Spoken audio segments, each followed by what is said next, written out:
What if you truly believe that God is conspiring for your good? Hi, I'm Pastor Brenda. It is an honor to meet you in this space. If you're liking this series on Ecclesiastes, hit like, hit subscribe. We're still in this book of Ecclesiastes, and we're going to be going forward still in this book in Ecclesiastes for several more weeks. This is a deep, deep book. So, how many roads must a man walk down before you call him a man? How many seas must a white dove sail before she sleeps in the sand? Yes, how many times must the cannonballs fly before they're forever banned? The answer, my friend, is blowing in the wind. The answer is blowing in the wind. Now, you may recognize that as an old Bob Dylan song. My church asked me to sing that song, and I don't sing. I've been tone deaf. And then someone shouted out, "You would sing better than Bob Dylan." I don't think so. But I bring up that song because that is a very Ecclesiastes. What's blowing in the wind? How do we find a perspective from that? So, opening question, you could shout the answer back at me. How many times is chasing the wind mentioned in the book of Ecclesiastes? Now, the word hevel, which is used as meaningless or futile or futility, is mentioned 38 times. Chasing the wind is mentioned 7 times. There's something about this in Ecclesiastes. So other metaphors you may have heard of for chasing the wind that make sense to help you understand this metaphor. Grasping smoke. You can see it, but not hold it. Catching shadows. Always moving, but never tangible. Drawing water with a sieve. Impossible to retain. Building castles in the sand. All your effort gets washed away quickly. Running after a mirage looks real until you get close. Trying to rope the tide, attempting to control what is uncontrollable. Gathering fog in your hands, like hevel, just slips through your fingers. Squeezing oil tightly, the tighter you hold, the more it escapes. Collecting dewdrops at noon, what you seek disappears as you reach for it. This metaphor, these words, give us reasons why we feel so exhausted from all of the futility, all of the hevel of this world. Things of this world are things we can't actually grasp. We think we can hang on to something you earn, but then it is gone.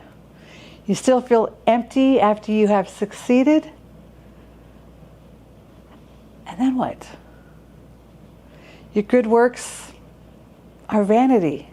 Your good works are transactions you make to get somewhere.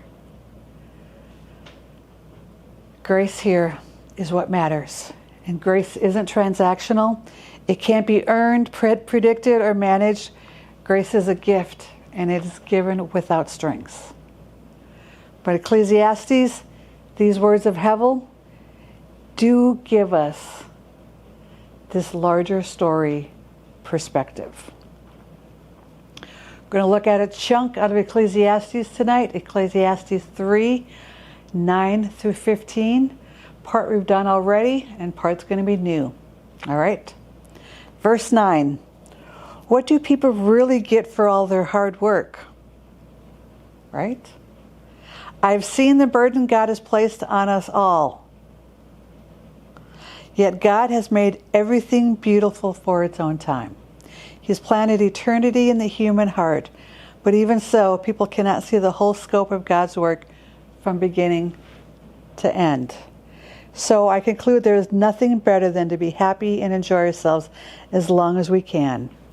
And people should eat and drink and enjoy the fruits of their labor, for these are gifts from God.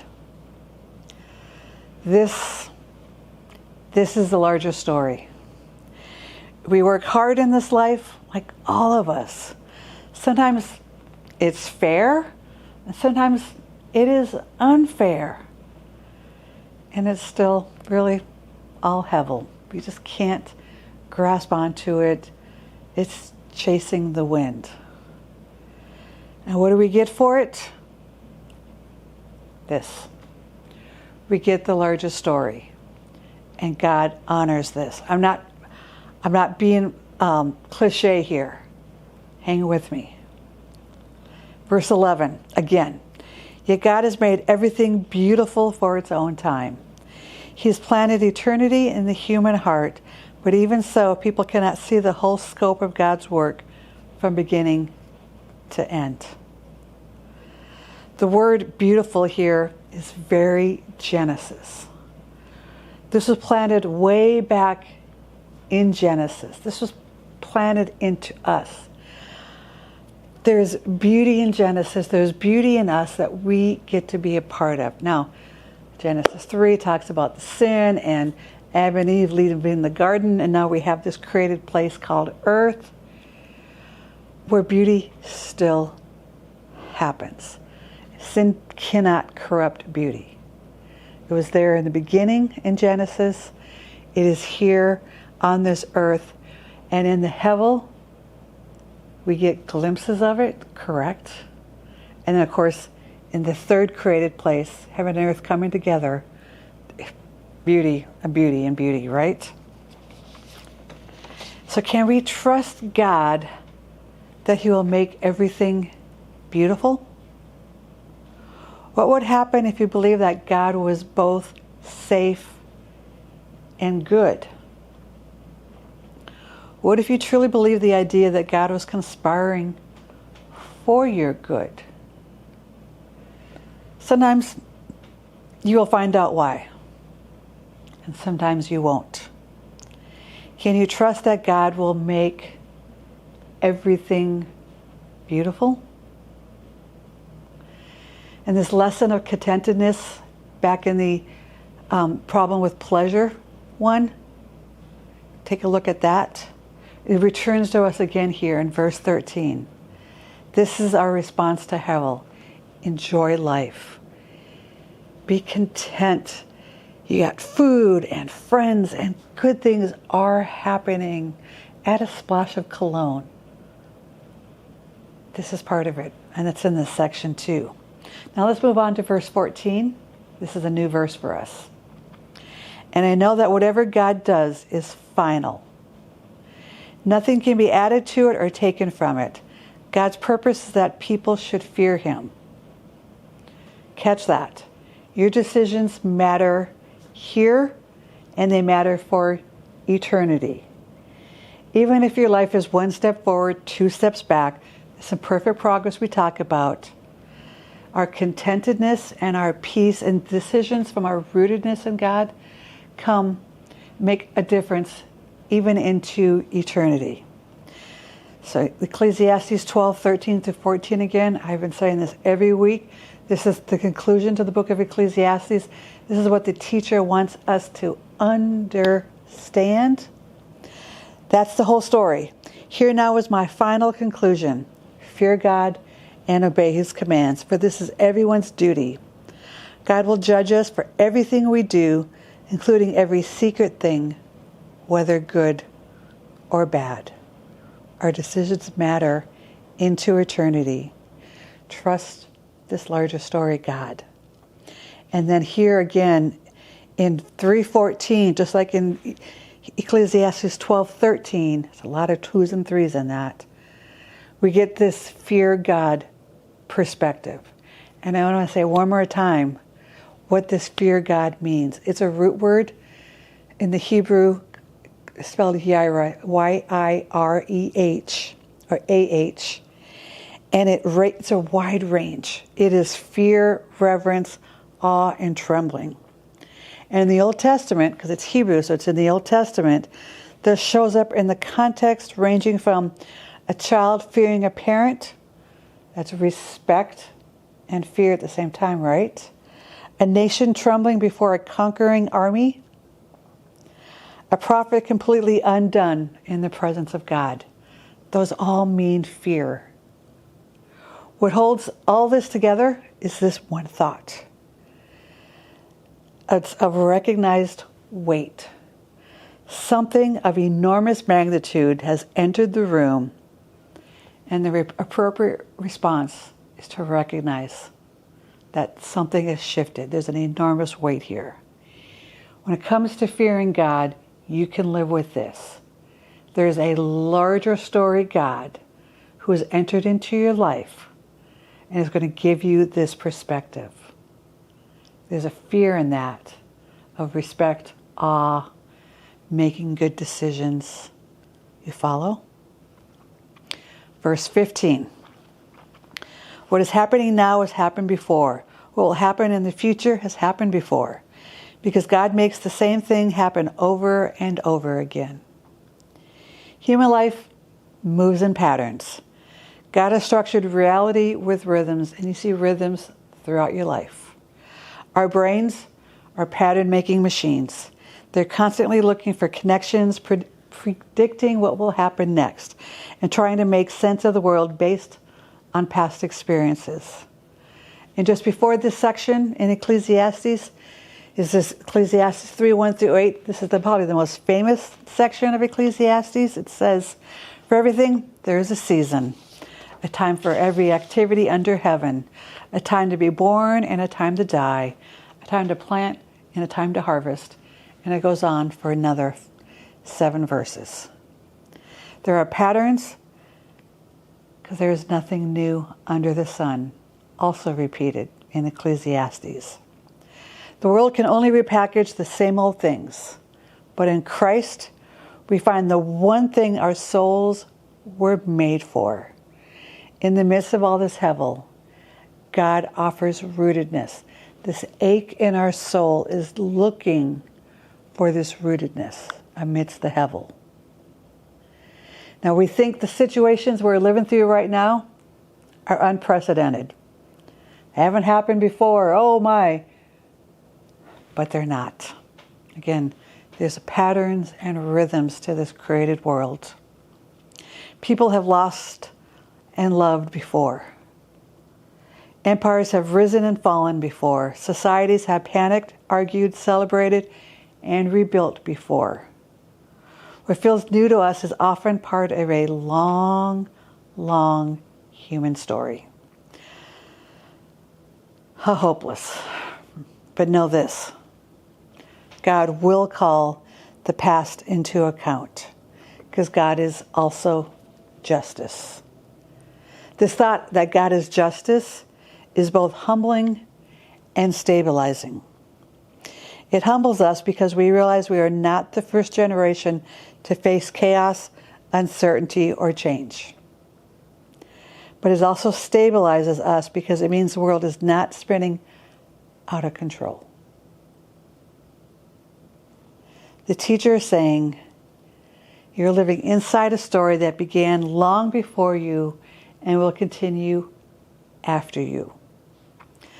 That realization can be a bit freeing when the world feels so overwhelming right now. We're not responsible for controlling the entire arc of history. Our task is to simply live faithfully in the moment. May I add in that faithfulness in the moment, it may require some action and some decisions that affect eternity. It also requires contentedness, peace, and moments of downright joy. Seen this way, Ecclesiastes is not pushing us toward despair, but towards perspective. It is this larger story perspective. So first question, hope you've gathered with your family, maybe you have your small group or you've gathered your roommates around. Is any of this giving you a perspective change? If yes or no, tell us why. Have that conversation.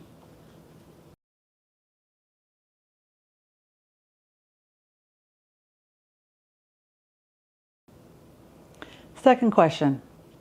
So why is this God of justice both stabilizing and humbling? Well, how does that thought help you as you are dealing with the overwhelm? Have that conversation.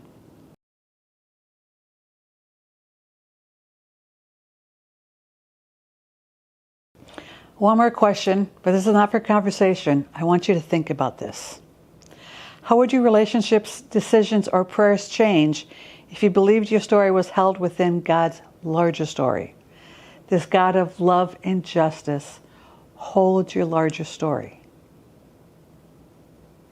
What if you truly believe that God is conspiring for your good? Now let's jump to the New Testament for a bit. We've been in the Old Testament quite a while here in Ecclesiastes. Let's look at James 4, 1 through 14. Let me read it to you. What is causing the quarrels and fights among you? Don't they come from the evil desires at war within you? You want what you don't have, so you scheme and kill to get it. You're jealous of what others have, but you can't get it, so you fight and wage war to take it away from them. Yet you don't have what you want because you don't ask God for it. And even when you ask, you don't get it because your motives are all wrong. You want only what will give you pleasure. You adulterers, don't you realize that friendship with the world makes you an enemy of God? I say it again. If you want to be a friend of the world, you make yourself an enemy of God. Do you think the scriptures have no meaning? They say that God is passionate, that the Spirit has His place within us, should be faithful to Him. And He gives us grace generously. As the scriptures say, God opposes the proud but gives grace to the humble. So humble yourselves before God, resist the devil and he will flee from you. Come close to God and God will come close to you. Wash your hands, you sinners. Purify your hearts, for your loyalty is divided between God and the world. Let there be tears for what you have done. Let there be sorrow and deep grief. Let there be sadness instead of laughter and gloom instead of joy. Humble yourselves before the Lord, and He will lift you up in honor. Don't speak evil against each other, dear brothers and sisters. If you criticize and judge each other, then you are criticizing and judging God's law. But your job is to obey the law and not to judge whether it applies to you. God alone, who gave the law, is the judge. He alone has the power to save or to destroy. So what right do you have to judge your neighbor? Look here, you who say, today or tomorrow we are going to a certain town, and we will stay there a year. We will do business there and make profit. How do you know that your life will be like tomorrow? Your life is like the morning fog. It's here for a little while, and then it's gone. Here's some homework challenge. Look at Ecclesiastes 3, 9 through 15. Look at James 1 through 14, and write down all the comparisons. It's fascinating. But look, I'm just going to summarize. In verse 1, we are guaranteed to experience conflict and disappointment in our relationships.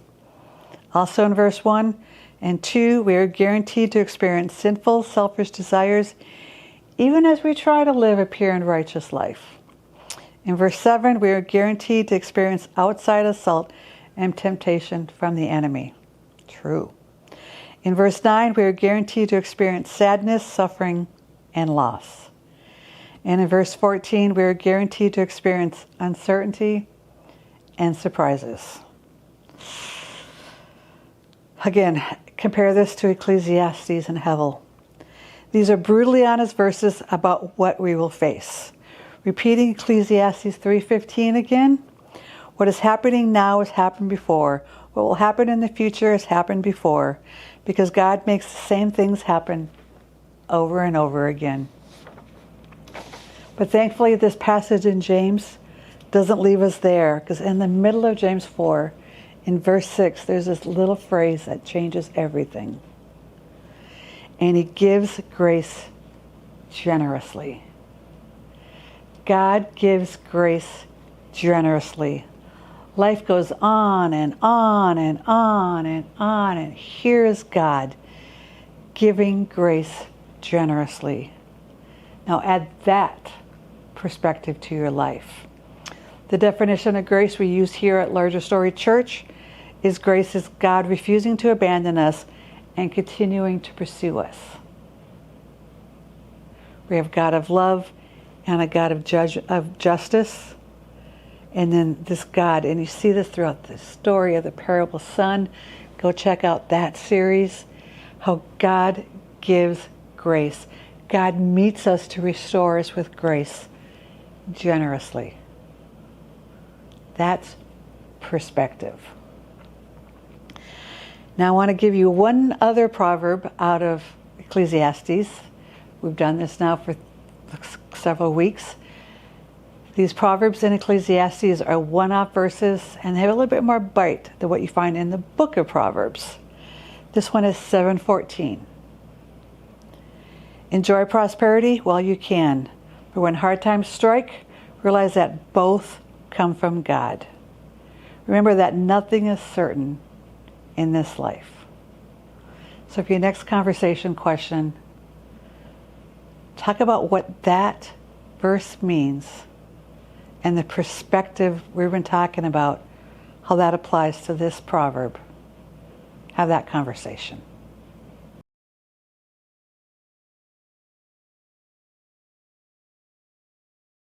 I hope that was a good one, bringing this all together. Let me just say one more bit of nugget truth for you. Pain, suffering, joy, peace, they all come from God. James 1:2-4 say, "Dear brothers and sisters, when troubles of any kind come your way, consider it an opportunity for great joy." This is that super emotions, S-U-P-R-A emotions that God gives us. For you know that when your faith is tested, your endurance has a chance to grow. So let it grow, for when your endurance is fully developed, you'll be perfect, complete, needing nothing. So hard times come from God? Sometimes, but I also want you to remember, they also come from evil. Evil is real. Satan is real. And evil has a play at this too. And as evil looks like it is winning, I want you to take the step back. We live in a pattern repeating story. Evil loses. Evil lost on the Resurrection Sunday. Evil loses and loses and loses till that final day when evil really loses. Meanwhile, there's this larger story perspective that God is conspiring for the good of us.